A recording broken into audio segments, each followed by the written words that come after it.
If you wonder why people don't treat you the way you want, it's because you've been allowing behaviours that should never have been allowed. Hear that again. And it never starts with huge betrayals. It starts with the small, subtle behaviours you tolerate every single day. Because what you tolerate from others becomes your standard for how people will treat you. If your standards stay low, the world will always meet you at your lowest one.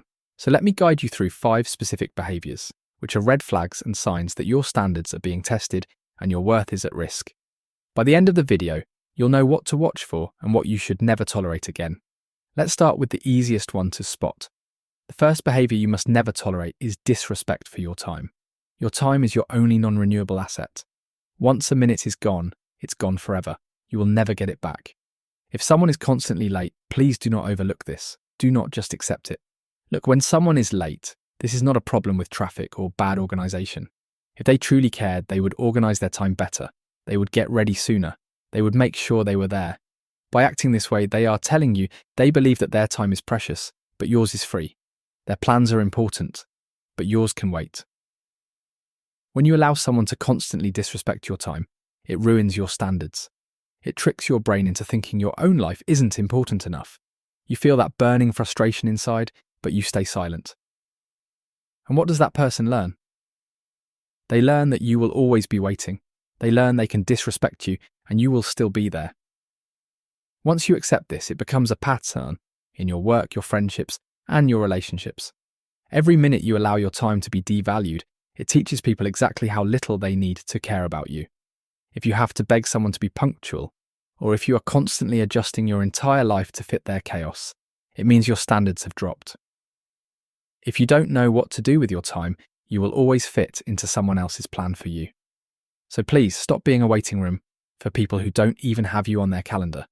If they can't respect your time, they don't deserve your presence. The second behaviour you must never tolerate is disrespect masked as a joke. It feels small, maybe it's even funny to others, but it is a silent signal that your feelings don't matter as much as their amusement. Hear me clearly. A joke is only funny when both people are laughing. If it hurts you, then it's not funny at all. Imagine you're at dinner with friends or family, people you trust. Someone repeatedly brings up your insecurities, a past mistake, or something you're ashamed of, turning your pain into a punchline for the table. You feel exposed, your chest tightens, your face flushes, and you feel humiliated while everyone else laughs. When you finally find the courage to speak up and say, "That wasn't okay," they shut you down immediately, saying, "Oh, come on, I was just joking." So if someone is constantly taking shots at you and then asks, "Why are you so serious?" or "You just don't get the joke," they are doing something dangerous. They are making you doubt your own feelings. They are turning your natural reaction into a flaw. And suddenly you are the problem for not having a sense of humour. But this is not a harmless joke. It's a total dismissal of your emotions. That person just told you that their desire to be the funny one is more important than your feelings. So watch out for those subtle signs. It's in the eye rolling when you speak. It's in the subtle smirks when you try to be serious in the group. It's in the little digs they pass off as just teasing. This ruins your standards because it teaches you to internalize the disrespect. It makes you feel like you are the problem for being too sensitive, instead of them being the problem for being disrespectful.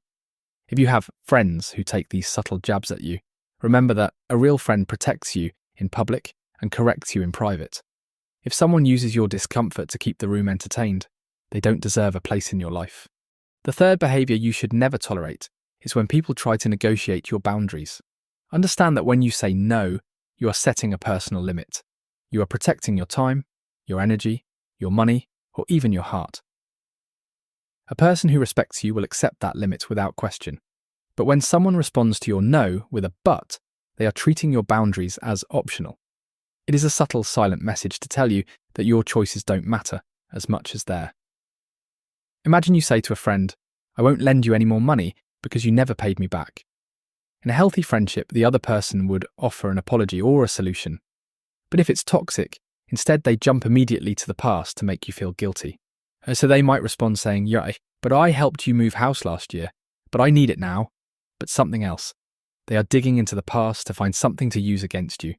They aren't suggesting a way to make the situation better. They are trying to make you feel guilty. By bringing up old favours, they try to turn your firm boundary into a subject of trade. In business negotiations, people look for mutual ground. They search for a win-win situation where both parties can be satisfied. There is a back-and-forth conversation to ensure everyone is comfortable. But a personal boundary is not a business deal. Understand that the more buts or ifs they give you, the harder they are working to wear you down. They aren't respecting your autonomy. They are treating your needs as an obstacle to be disrupted. If you change your mind because of their pressure, you teach them a dangerous lesson. Your values are for sale. So don't let your no be the start of a negotiation. Now things are getting serious. The fourth behaviour you must never accept is silent treatment. This is one of the easiest, yet most damaging forms of control. I used to think before I understood the depth of it, that people who used the silent treatment were just being childish or unable to regulate their emotions. But it is much more serious than that. When someone responds to your boundary with silence, they are sending a chilling message. You don't matter to me unless you are doing exactly what I want. They treat you like someone who needs to be silenced until they get what they want.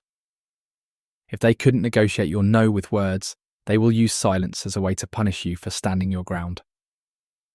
I know silence is heavy and uncomfortable, and that's the point. It creates an atmosphere so uncomfortable that you start to crack. You begin to spiral into your own head thinking, did I do something wrong? Maybe I was too harsh. Should I have just said yes? This is exactly what they want. They are waiting for the silence to become so painful that you will crawl back and apologise just to make the tension stop. They want you to apologise for their refusal to communicate. So understand there is a massive difference between needing space and the silent treatment. In a healthy relationship, if someone is hurt, they tell you, I don't like this, or I feel hurt. They try to connect. They might use silence as a healthy space when they are overwhelmed and need to process their feelings until they are ready to talk again. But with someone who is disrespectful to you, silent treatment is a sudden wall. It is a cruel way to force you to beg for their attention. If they refuse to talk without telling you why, please don't go chasing after them and never apologise for the silence someone else chose to create. It just shows they don't have the maturity to say, I need some space, so let the silence be theirs to keep. The last, fifth behaviour you must never tolerate is gaslighting. It is the most dangerous form of control because it doesn't attack you from the outside, it attacks your reality from the inside. They don't need to yell or punish you, they just make you question your own mind. Imagine yourself talking to a partner or a friend. You simply say, hey, what you said yesterday really hurt me. A healthy person would say, I didn't realise that, I'm sorry, tell me what happened. But a gaslighter won't admit their own faults. They would say, what are you talking about? That never happened. Why are you making things up? In that second, your emotions are erased, your memory is questioned, and your reality is replaced with theirs. You walk away thinking, maybe I misheard, maybe I'm too sensitive, maybe it's my fault. That confusion is the point. They want you unsure because a confused person is easy to control. That's why in moments like this, you must stand firm because gaslighting makes you lose trust in yourself. If you stop believing your own thoughts and feelings, anyone can do anything to you. So remember, you are not wrong for having feelings. It's a human thing. You are not too sensitive to notice disrespect.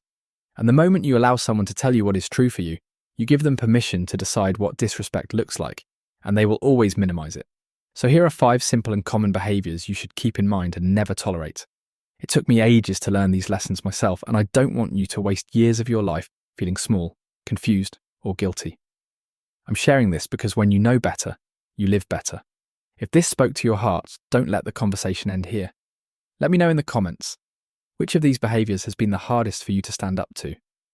And hit subscribe to my channel, where I create weekly videos on how to become the next Healthy Mind CEO. See you in the next video.